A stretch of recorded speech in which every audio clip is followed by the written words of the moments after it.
I'm Bia from Brazil. I love Korea and I'm also very interested in Korean history. August 14, the day before Korean Liberation Day. I went to Shanghai with my friends Den and Bart to visit some historical sites related to the Korean independence movement. As soon as we arrived in Shanghai, we visited the building of Provisional Government of Korea, a very important place in Korea's history. So we're finally here all the way from Korea at 임시정부 전사, which is the historical building of the Korea Provisional Government in Shanghai, China. It's located in a narrow alley and was filled with reporters and children as well. The government building is a small two-story building which tells me a lot about what's going on during that time. I actually heard a lot about this place, visiting museums in Korea and reading about Korean history. I feel like an honor to be here as well.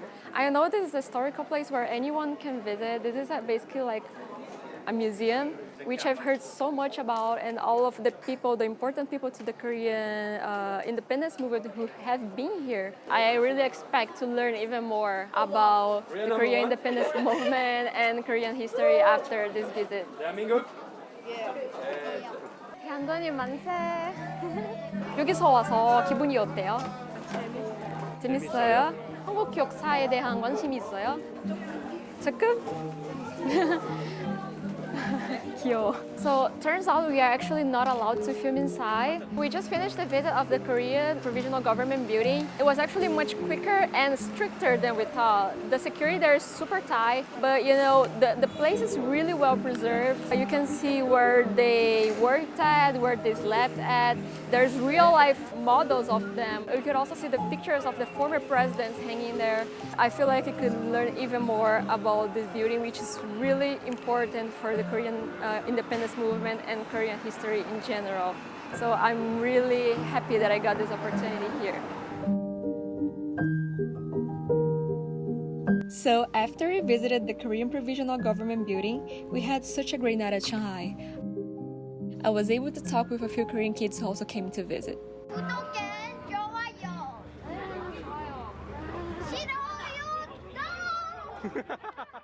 Next day, August 15, 광복절. We visited another historical site early in the morning. Today is August 15 and we are here what is called nowadays the Zushin Park, but back in the day it was Honghu Park. This is a place where Korean independence activist Yoon Bong-gil threw the bomb against a committee of Japanese officers during commemorations for the Japanese emperor's birthday. So this behind us is the memorial for the independence activist Yoon Bong-gil. And here you can also see a feel of his history. You can read where he lived, you can hear how he came to be independence activist and all his trajectory from Korea to Shanghai until the day of the bomb. His efforts towards reaching the independence of Korea weren't forgotten. So all the way to Shanghai, we have this whole part of the park dedicated to him. Okay, so let's go inside the memorial now. Is this hometown? Yeah. I want to go there now. Oh, Yecheongewan. I've been here. In this place, there are also the Bigpong Kim-gu 기념관. This is a replica of the bomb, and this is the watch that Kim-gu gave him. It's really sad how far people had to go towards reaching independence because it wasn't given to them. They had to really fight for it. They really went towards a lot of sacrifices, basically, to try to achieve that. Such a young age, he was fighting. So these children, they are grandchildren to Korean independence activists, and here they're gonna play in front of the memorial.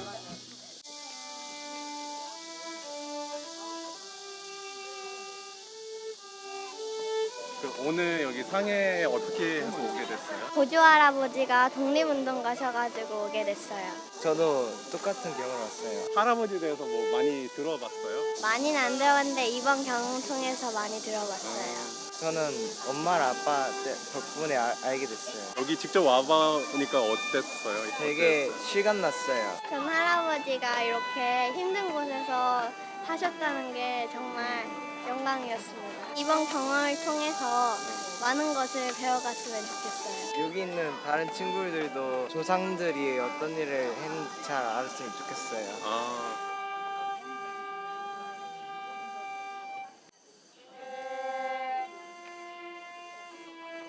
When I arrived at this location, I could really feel the spirit of the Korean people, and I'm actually honored that I could be here.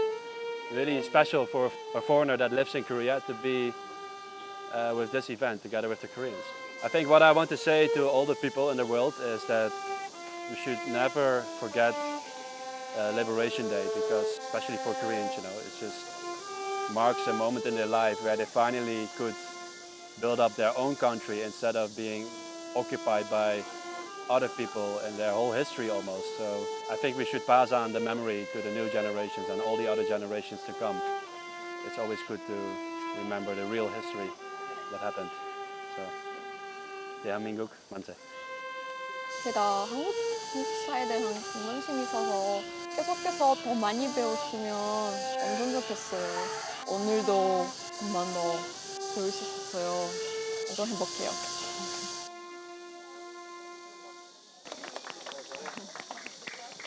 이런 노래들 여기서 불어서 너무 감동적이잖아요. So everyone, I also want you guys to remember the history of the Korean independence fighters and the whole history of independence of Korea from the beginning until the end when they finally achieved it. And this should never ever be forgotten. If you don't know about it, please learn about it, because I think the world still doesn't know enough about the efforts of Korean people towards achieving independence. So on this day, on 광복절, please take some time to learn more about the people who did so greatly to achieve independence.